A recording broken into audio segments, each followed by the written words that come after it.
This is the volume off. Mm-hmm. Okay.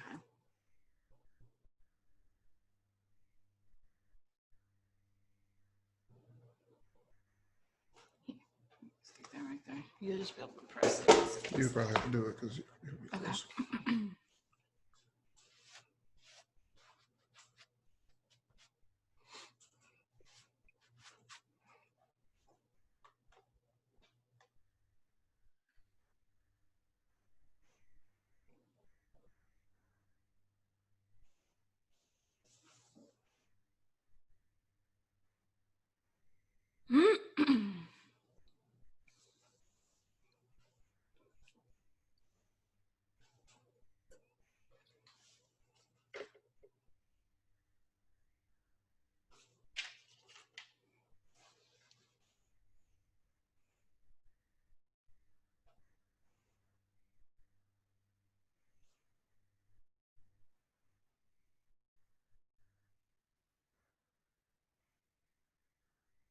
Hello, I am Katrina Curry. I am your host with the All. Today I have the amazing couple, Bryan and Nia, joyfully married for 18 years. This couple, they are the co-founders of To Have and Hold, a faith-based online community dedicated to the growth of Christ-centered winning marriages. They are creatives who produce video messages, organize virtual summits, provide one-on-one coaching, facilitate marriages and dating workshops, and more, pushing marriages closer to the Father God and to one another. As a result, Bryan and Nia have successfully assisted at risk marriages recommit to their I do's daily. Bryan and Nia also co founded The Way Media. This Way Media, I'm sorry, a full service digital marketing agency. They enjoy working on projects, serving others, and spending time with their families. You can reach them at all their handles at To Having to Hold on Instagram, Facebook, YouTube. So let's welcome Bryan and Nia. Thank you for coming. Thank you Thank you for for having having us. us. Absolutely. We certainly appreciate you coming. My husband and I, we own the CEO's Broadcasting Network. I kind of got to know you all through the 100 Marriage Strong, a 5-day prayer challenge that you had in May. And you have the shirt on, Unite, Pray, and Win. Can you Yeah. share with us, how do you believe this helps couples win? Awesome. Awesome. Great question. So yeah, the 100 Marriages Strong 5-day prayer challenge. What that was, it was an effort for us to pull couples. You know, we wanted 100 couples to get on board with us with this, but we pulled couples from across the globe. It was not in our backyard, but we stretched out to reach couples all over the world. One, because we believe that everyone is under attack.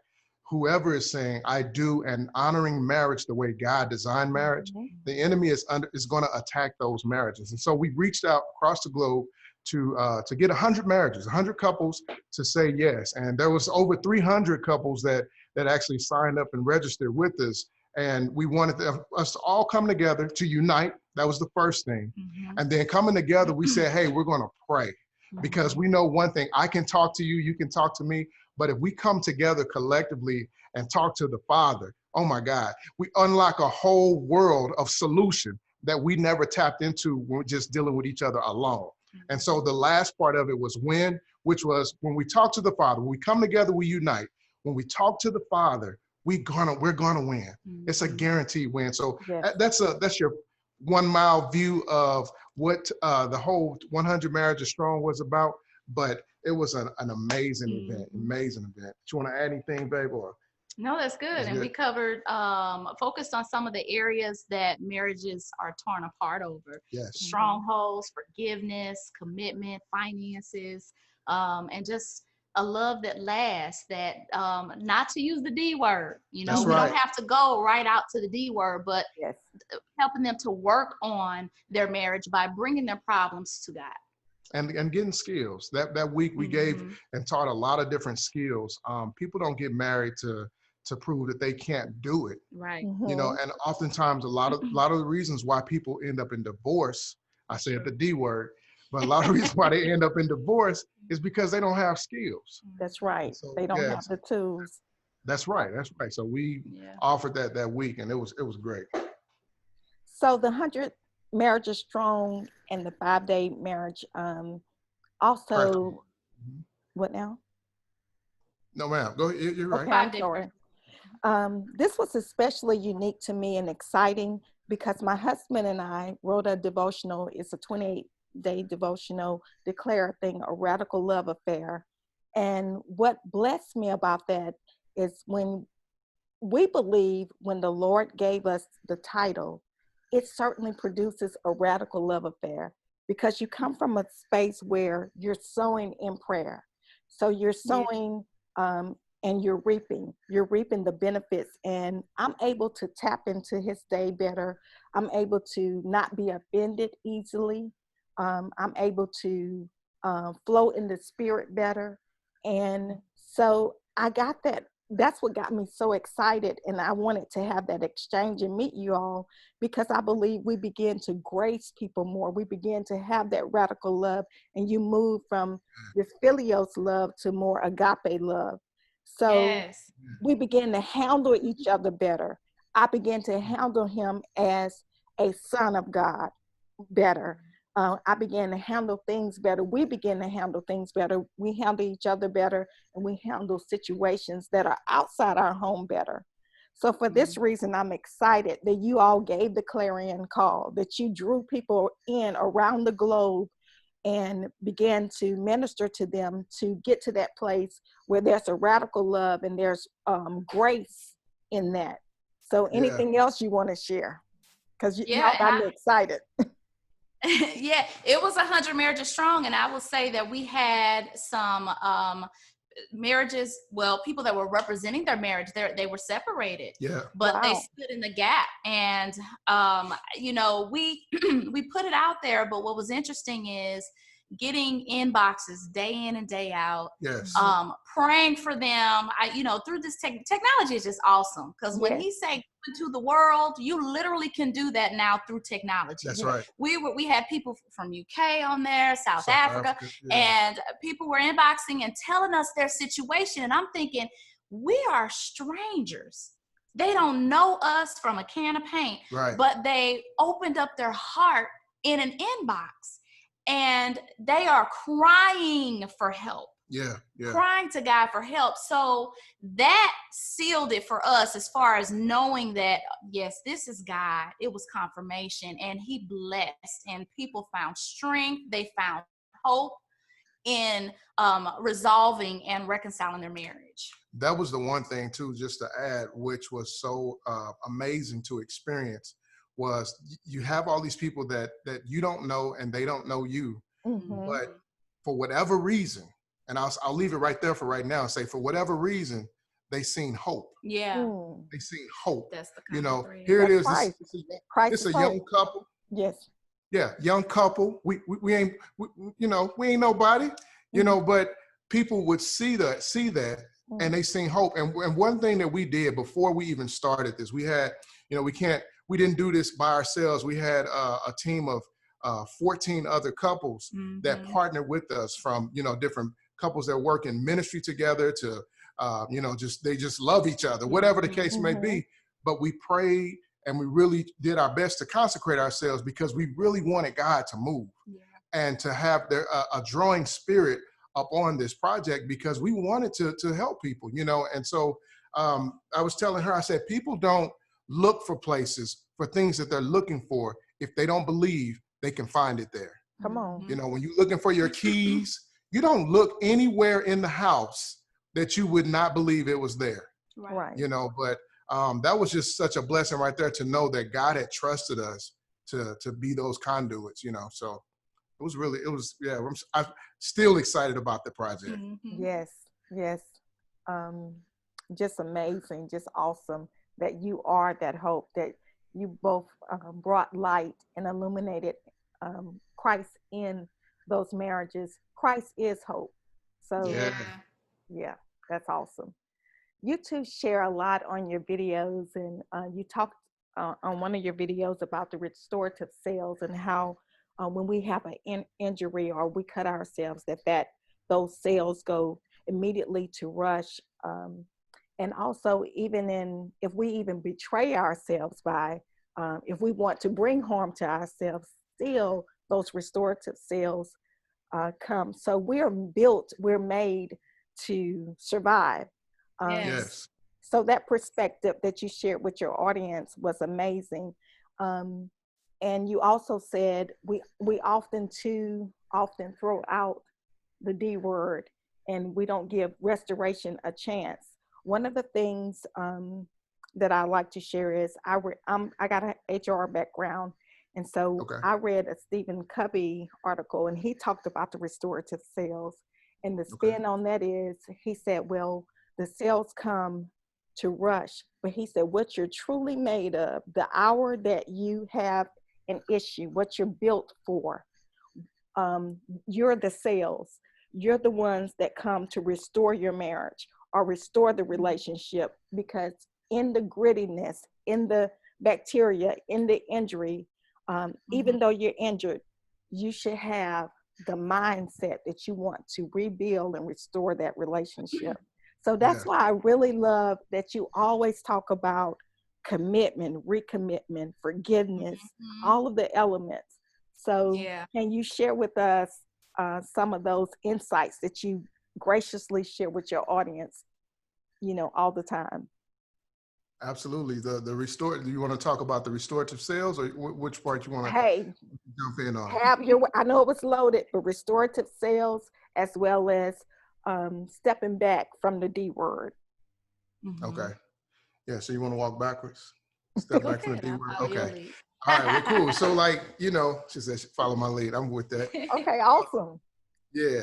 So, using that D word, man, we'll just be transparent here for a moment and just say that, we didn't use the D word when we first got married, but it's not about using the actual word, we're going to divorce.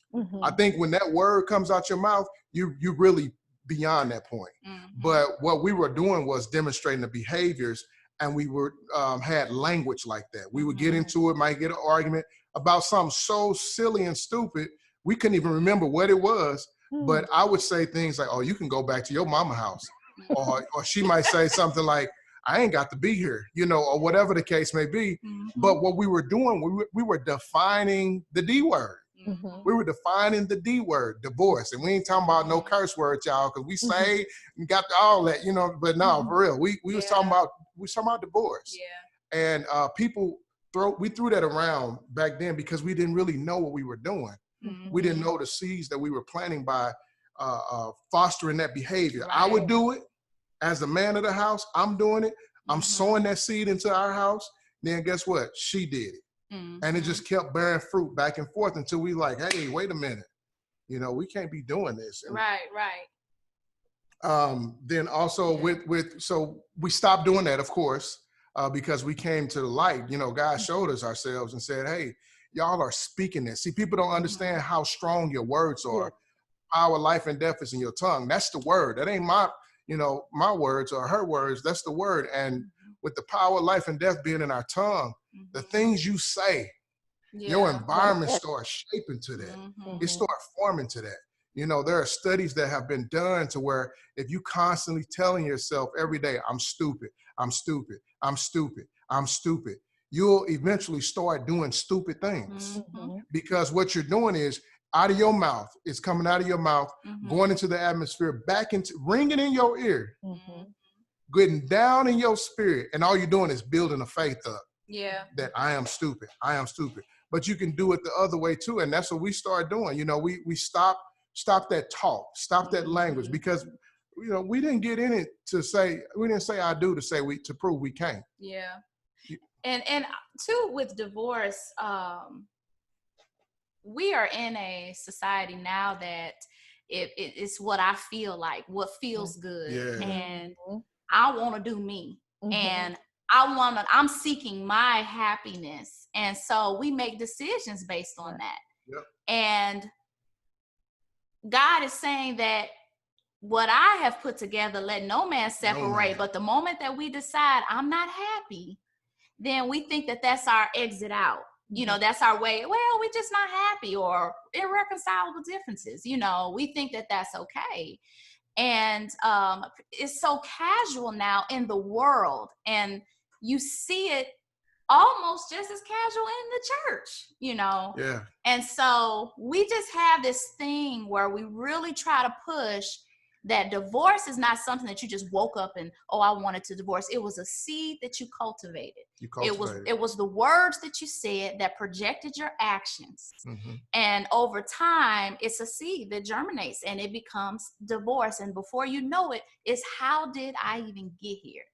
Well, you've been planting and cultivating and watering that seed over the years, and you are finally here. You got a full bloom of it. And then the fruit of it start coming out. The fruit of it being that you talking to your mama, you ain't covering your spouse no more. You talking to your girls or your boys about, man, I don't know if I ain't gonna be able to do this. Now there's fruit coming out now. It's fruit. Man, you know, man, hey, what y'all got up tonight? I'm ready, man. I ain't trying to be here tonight. You're bearing fruit now of this whole divorce tree that you have planted. And pretty soon those fruit are going to be ripe enough to start harvesting. And at that point, you might say, well, I'm just going to go stay at my mom's house for tonight. You know, just give us some time apart, or whatever the case may be. But you know, that is so serious, man. The one thing about it is, I feel like a lot of people that get divorced, when they look at that scripture, like about what God said, let no man separate. They remove themselves out of that equation. That's true. They remove themselves out of the equation because nobody in their right mind is looking to be directly disobedient to God. Nobody is. But it's easy to see yourself fall into that position if you remove yourself out of that equation. Like, now he wasn't talking about us. We can't get along. He talking about don't nobody come in and be a home wrecker. But sometimes you can be the home wrecker. Home wrecker. That's right. You can be you could be the one that split y'all up, you know, so need your butt beat. So you basically have a plan of strategy, rules of engagement. How do you win an argument? What's the winning strategies of winning an argument? The winning strategy of winning. He laughed so hard. We did that about a year ago. Yeah. It was good. It's still our strategy. And that's fighting for peace. And harmony. And harmony. If you and really, now that I think about it, it can be a disagreement. You know, we said argument, but in a disagreement, that's okay. It's okay to disagree. And while you're disagreeing, you have to kind of be cognizant of, what is it that I want? Am I trying to convert him? Do I want to be right? Do I want a mic drop? Because that's your reward. Yeah. If that's the case, because at the end, if he over there and you over there, you're still not happy. You're still not talking. But if I'm fighting for peace, if I'm fighting to understand, I really want to understand your position on this. That's what we say. Help me to understand. I really want to understand. Then it becomes more of a conversation, and it becomes more of, okay, either we can compromise, or we agree to disagree, or we can shelf this for now. It's a peaceable communication versus the yelling and the slamming of the doors and the hitting below the belt. It does not have to escalate to that. So the one strategy is to fight for peace and harmony. And if you have that in your mindset, then that will project what you say and how you say it. Hey, you know what? I want to add to that too, and say that when you're fighting for peace and harmony, when you get to the point to where you're yelling, or you're trying to really, you know, get that person where it hurt, or make them feel what you felt, you're victim, and you're not victim, but you're guilty of removing grace. You've removed grace, because when you can like just go upside somebody's head, think about like a little baby that they somewhere and they drop something, Mm-hmm. Most of the time, I'm gonna say most of the time, because I've seen some crazy parents out there that's yelling at little kids like they're a baby. What did you do? You know, pretty much saying, where's the grace? Mm-hmm. You know, and so when a little baby drops something, you don't just go upside their head and, you know, kick them down or nothing like that and try to turn them down. Well, come here, let me help you. Or if they trying to walk, Mm-hmm. you know, who yells at a baby because Mm-hmm. they was trying to do something, they were doing something and failed. Right. You know, and a lot of times our arguments come from those actions. One of us was trying to do something Mm-hmm. and we failed. Right. In the eyesight of the other one. And to jump on them and beat them down, you got to already lift up your hands and say, yeah, it's me. I ain't extending no grace in this situation. Yeah. You know, but with her point, we gotta extend that grace. We can't cut that off. Matter of fact, it ain't ours to cut off. Right. Right. It ain't ours to cut off. Because we can't deny the forgiveness and the grace that God has given us and then say that we're Christians and not extend that into our marriage. I love this. I often say this. I can't believe God for delivering me of cancer. I was earlier this year, they tried to diagnose me of 3 cancers. I suffered over 17 years with systemic lupus, and God miraculously healed me. I have the receipts. Amen. I mean, I went from not being able to lift up my head off the pillow, my husband having to clean me, bathe me. There were things, without being so graphic, that I just could not do for myself. So with all of that said, you mean I can believe God for cancer, for systemic lupus, for him to be a healer in that, but can't believe God to heal my marriage? Can't believe God's grace to protect my marriage, to restore my marriage, to do the things that he is able to do. I think we're asleep somewhere. Something is off. So I appreciate you sharing that insight with us today. That was you bring out a phenomenal point when you said that about you can believe God to heal, be able to heal, be a healer of lupus or of cancer. Mm-hmm. You know, and I'm gonna add to that and say, as a Christian, like our whole the common line between our whole the basis of it, the foundation of Christianity is that we believe Jesus Christ was born, crucified, and rose from the dead. Right. Come on.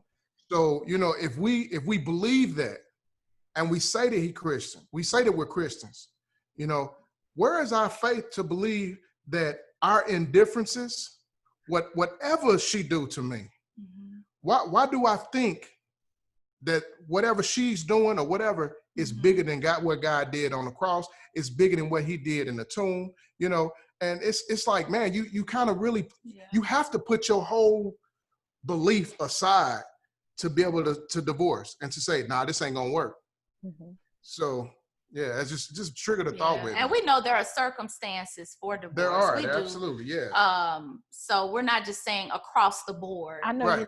We would never encourage anybody to be in an abusive marriage, or even if there's infidelity, that's definitely your way out. But we're talking about we just can't get along, Right. And you know, or we grew apart. I'm not happy, or we grew apart, or my mom wears red lipstick and she wears pink. It's getting that trivial. It's getting that silly petty. It really is. What are some of the initiatives? And when I say initiatives, I know early on in my marriage, we struggled financially, and laugh or not, there were times that I would put 2 cold bottles of water and pack up a Popeyes 2-pack, and we would go to the park. But it wasn't the expense of the meal. It was the time. So what are the initiatives across the board, whether somebody is wealthy or struggling, that creative initiative that we can do to bring lasting love and interest and intrigue into our homes, our marriages? I'll start it off, but I think that we're creative beings, all of us. I don't care. I hear people sometimes say, I ain't that creative. Because it's in my DNA, because my dad is creative. Yeah. Our It's, Father God. Yeah. there That's you right. go. Yeah. And we are an expression of God's creativity. And therefore we have creativity. And I think that even if you have a brain fog on what to do, you have Pinterest, you have Google, there's so many resources. And to having to hold and the oil, different connects where you can get ideas from other couples. But I would say it's not about the money, it's about the experience. And you can create that with $2. You can create that with Netflix. You can create that in your house with the dinner. Playing hide and go seek naked. Play tonight. No. Play games and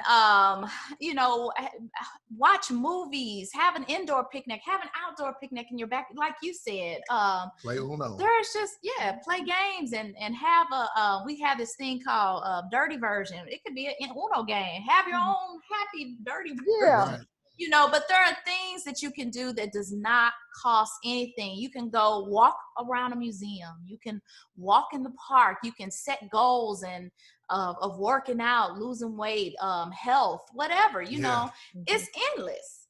And these are ways that you can bond because you're working together and learning more about each other and connecting even more. So it's very important. And what were you? Absolutely. What can you add I was going to say that, that whole experience about not having money. I remember when we were like first got married, maybe the second or third year. We had, after my check, we paid all the bills. Paid the bills, and we had $15. It wasn't even in our second year of marriage. It was our first year of marriage because Seth wasn't here. We married. It was 2022. Yeah, we were young, and that was a big fear of mine too, to get married, because I'm like, am I gonna be able to pay? And I wanted to be with her, but anyways, getting back to our first year, we had $15, and so it was the two of us and our daughter India, and we all three went to Target with $5, and we was like, we on a shopping spree. No, here's what we did. We did it with $5, and that was so much fun. And we still talk about it to this day. Do you know he used his $5 on me? Oh, and bought us. And me and my daughter, we just getting us some. I don't know what I got, but I remember he bought me this little tray. It had 2 hearts. It was a votive tray or a votive candle holder. And it had 2 heart shapes, and he surprised me with that, and that just meant the world to me. That was one of the best investments I ever made. I'm telling you. And here we are 18 years later, still talking about it. So it's not about money. You got people with big houses, big cars, and all and cold. No relationship. It's about perspective. There's no connection. Yeah. And we still talk about the 2-piece dinner at the park. So yeah, rocked it out. It's those times that you get in the grit, you roll up your sleeves, and you stay in it. And the rewards are 18 years later, 24 years later, so forth and so on. You brought out a good point about being together. A lot of people, and I've had this conversation on the All a couple of times, a couple of different ways. We have people who say, hey, this COVID, I'm about to kill him. I'm about to put some tax on the floor. I'm about to, and I'm like, but we all are married. I mean, see the time where we're connecting, but I mean, I've had some friends that say, man, I wish these people called me back to work because this brother is about to, he about to get it. So what's the insight or how you manage or maneuver that? Well, that's why we created the bucket list. And that was the quarantine bucket list. Okay, I got to go find that. Yeah. And it's still available. It's still available. It's a website. We'll give you the website so you can put it in. But it's 18 items for them to do while you're being quarantined. And so the focus was to connect, because we know that when you have life going on, a lot of things go under the radar because you don't have to deal with it, because you out with the kids, you at this meeting, you at church, rehearsals. So you don't really deal with the marriage. But now that you're quarantined, some people were laid off, some people are now working from home, Right. and now you are forced to face the reality of, you know, your All marriage, those because now truths. you're confined. Yep. And so we created the bucket list for, you know, it was creativity, but it was giving people that opportunity to connect and to bond again during this COVID-19. Yeah, and we created for married couples, but we have what we call marriage hopefuls as well. Folks who are trying to, you know, improve themselves, prepare themselves for that day when they do say I do. You know, and so there's one for them as well. But the whole quarantine thing, you know, I'm gonna be real with you. I've been loving it. You know, she might play with me sometime, be like, they finna take us back to the office. I say, you lying to me? Like, you know, because I'm loving it. I turn around, I'm at my desk working, she behind me. I'll be like, I just like today we was working. I'm sticking my hand back there, grabbing on her. And, you know, but it's all about, taking breaks, all hallelujah. If two people want it, they can have it. This is nothing but the love of God. That's what it is. Because if you take him out, ain't no telling what I'm capable of doing. Yeah, likewise. But we're in love, and you can be, and that is not something that is just unique to or exclusive to Bryan and Nia. If you want it, you can have it. God, and that's kind of tied into the God's restorative power. He can bring back what the cank worms done ate up. That's you think it's long gone and old and there's no hope, but God can just restore those things, that situation, to whereas it's like it's a young love feeling. Like I still get butterflies. Literally 18 years later, I could think about this man and get just googly. Watch out now. Just get real googly. And I'm like, I want people to have that. Yeah. And they can have that. It's super available. The one key, man, I will tell you to be able to have that is having a Christ-centered marriage. That's right. A Christ-centered marriage. So every time I'm looking at her, I got to see him. Whenever I'm finna do something to her, I know I got to do it to him first. You know, and just having that, wanting to please him. We did another project before. Somebody said, if I please him, she gonna get pleased. That's right. You know, and off tops. And so that right there, man, the perspective, you know, just us being at home together all this time, it showed us a lot of truths, but then we looked at it as opportunities instead of oppositions. You know, and we're like, okay, so we need to do some more devotions. Okay, we need to get with the kids now more on devotions. Okay, we need to make sure we're keeping this together. You know, and it's all about there's going to be that fork in the road, and everybody's dealing with it being locked in the home, but it's all about which way you going to go. Which way how you going to roll? You know, is this, oh man, I don't like this, or let's figure this out. And God leads us. Absolutely. And with that devotion, with that prayer, God leads us. When we get to those forks in the road, we can use, you know, we're not talking about something mystical. We're talking about a loving God that gives us direction, and he's very precise, and he can show us what we need to do. On a more serious note, I know that y'all talk about recommitment, reconciliation, forgiveness, and I know we just touched on things like abuse and infidelity. I am by no means telling anybody to stay in an abusive relationship. In fact, my first marriage was full of that.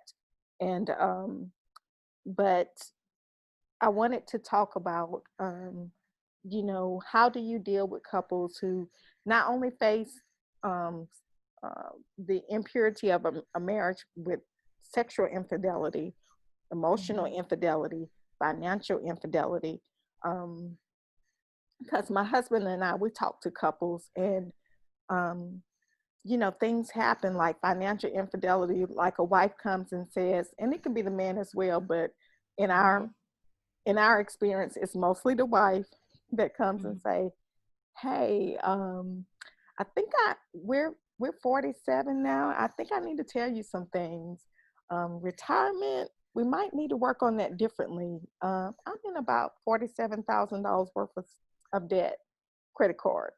So how do you deal with that? How do you bring, we talk about healing and forgiveness. How do, even in those tough times, how do you speak to people's heart? Because, you know, if you believe that you're in a place where you don't even think there's a 50,000 deficit, that's an issue. That's a true issue. And that this person has been finagling and lying about money, that's infidelity. That's betrayal. Yeah. So how do you deal with that? Yeah, no, I mean, and I know this is, I'm not giving a blanket as we speak. We want to make our audience know that, aware that we're not giving blanket answers. We are giving general answers. So. Okay. Yeah. So with those infidelities, I mean, you hit it right on the nail on the head to say that we're talking about betrayal. You know, when that spouse comes up in any of those areas, betrayal, you know, even if it's infidelity in covering. I have not covered you in front of my mother and my girls and or my guys or whatever, you know, and I've talked or discussed our personal business. It's like, you know, what do you do? The first thing I would say that we should always keep a stage for is grace. Yeah. Whenever if you keep grace on the stage in your life just all the time, you don't give the enemy, you don't give distraction, you don't give like the perfectionism to get on the stage at all. Okay. And when those things get on the stage with grace, it make it hard for you to exercise forgiveness. You know, and so the one thing is just keeping in mind that, you know, no one's perfect. No one's perfect, and people make mistakes, you know, and the fact that your spouse will be coming to you to share this with you, you have to step back and look. A lot of times we probably would blow up when somebody come, I got $50,000. What? You know, but step back. They coming to me. They're coming to me. What stopped them from continuing the betrayal? What stopped them from saying, I need to come clean. I need to confess this. What was it?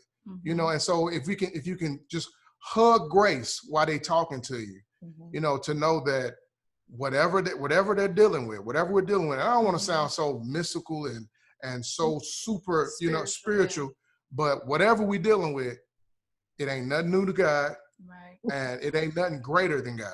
That's right. So, you know, the question turns, am I willing to allow him to exercise who he is in my life in this marriage? And so, just grace.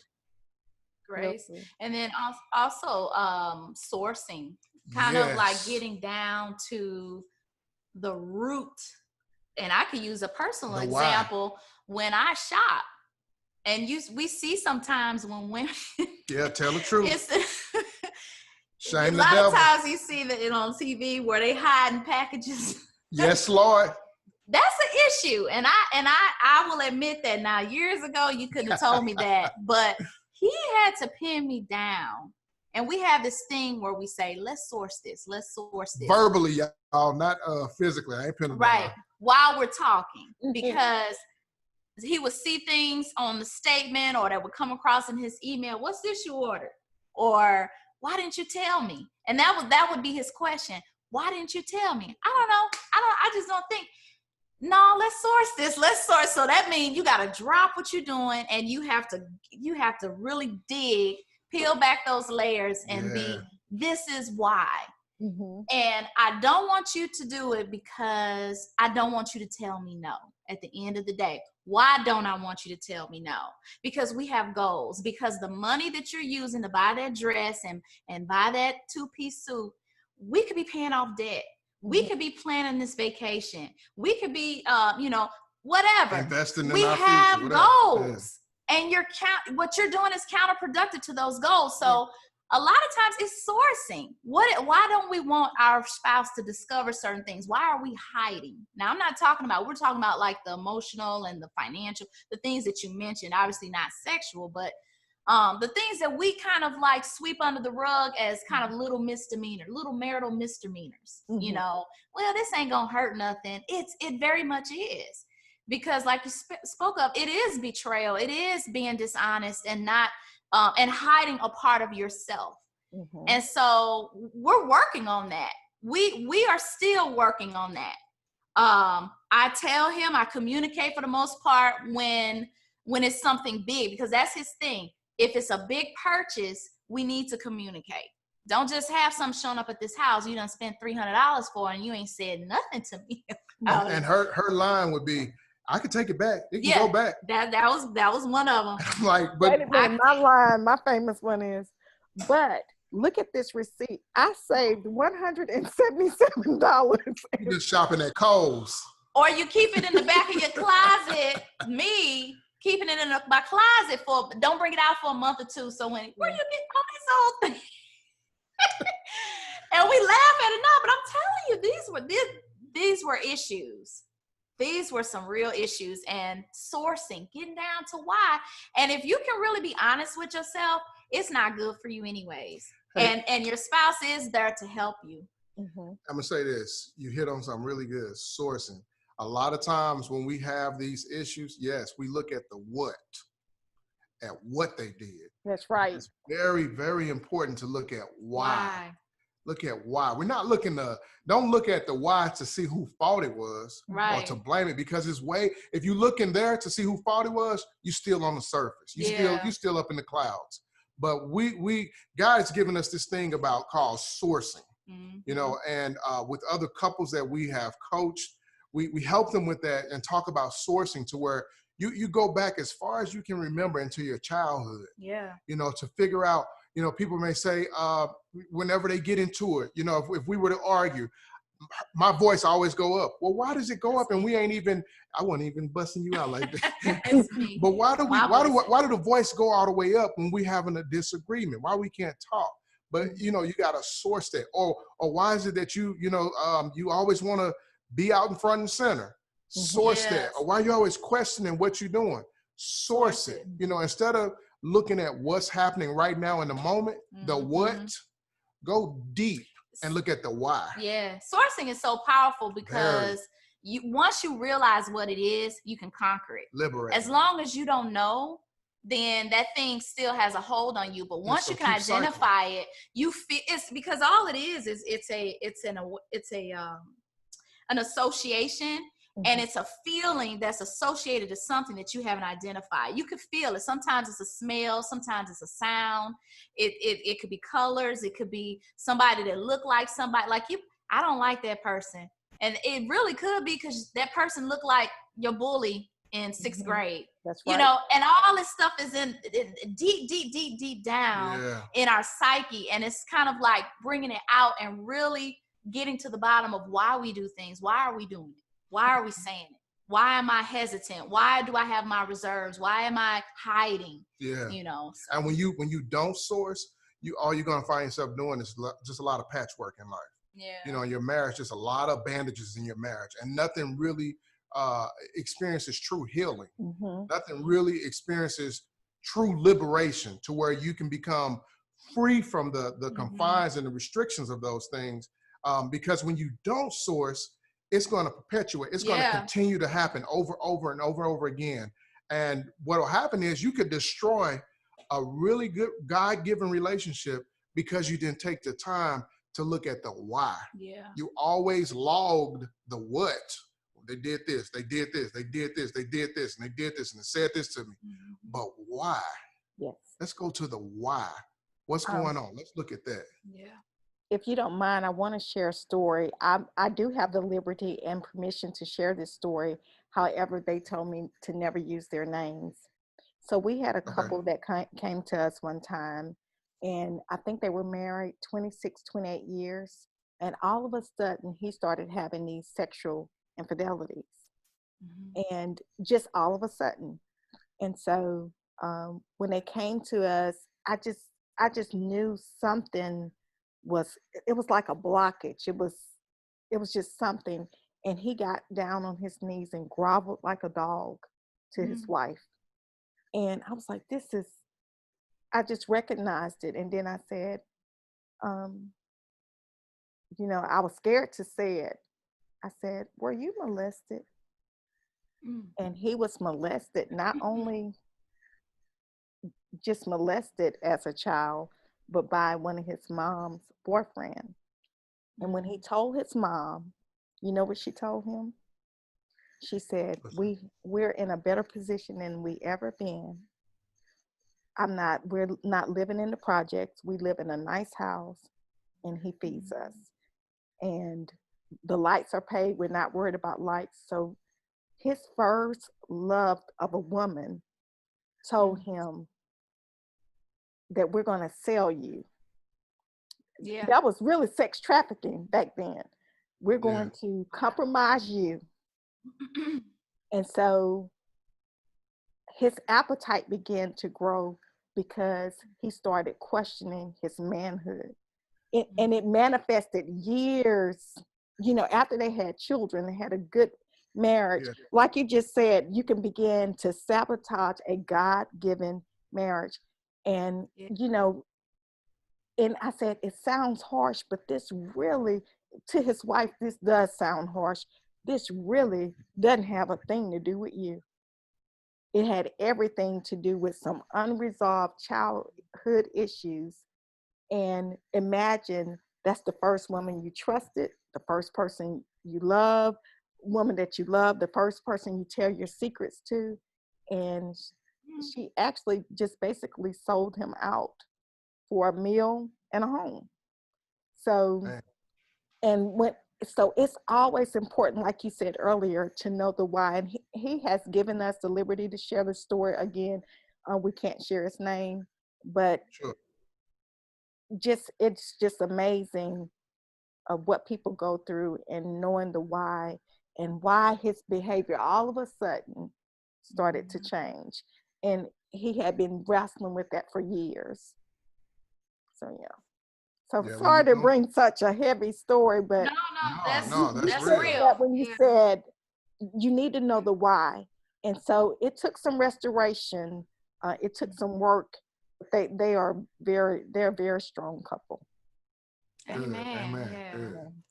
Yeah. That's what God can do. That's right. That's right. That's what God can do. And once you know the issue, you can be empowered. With the help of God, you can overcome anything. That's right. Anything. Yes. Yeah. You all are too amazing. Is there anything else you would like to share? Any upcoming events? Anything? Tell us, when do you go live? Your projects. Share away.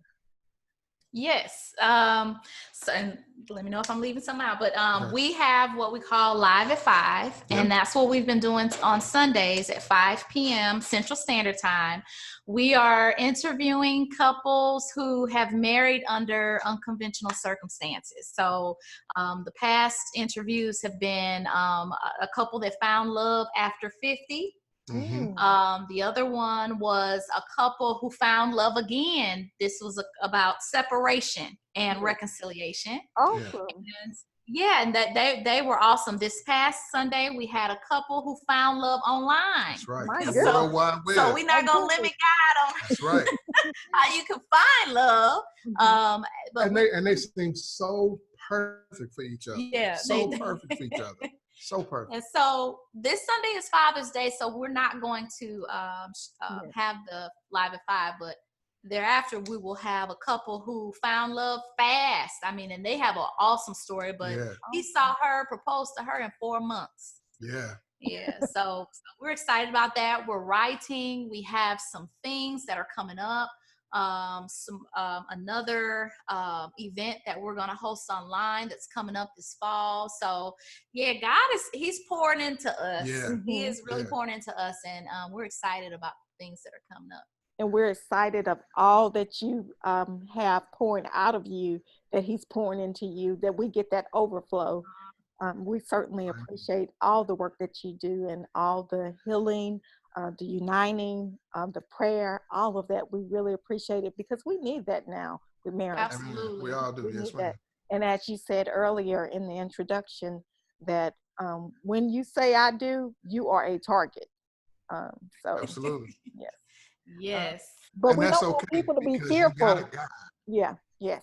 Go ahead. No, I'm saying, you say we say you're a target, but that's all right. Because somebody bigger and greater got your back. That's right. Yes. Got your back. So thank you. The time has been well spent. We want to just say thanks to everyone who joined us. We appreciate you. We thank Bryan and Nia, and stay tuned to their show, To Having to Hold. They have many projects coming, so just keep your ears and eyes open. Thanks again. We love you from the oil. Love you too. Thank All right. you. Thank you, guys. God bless you. God bless you.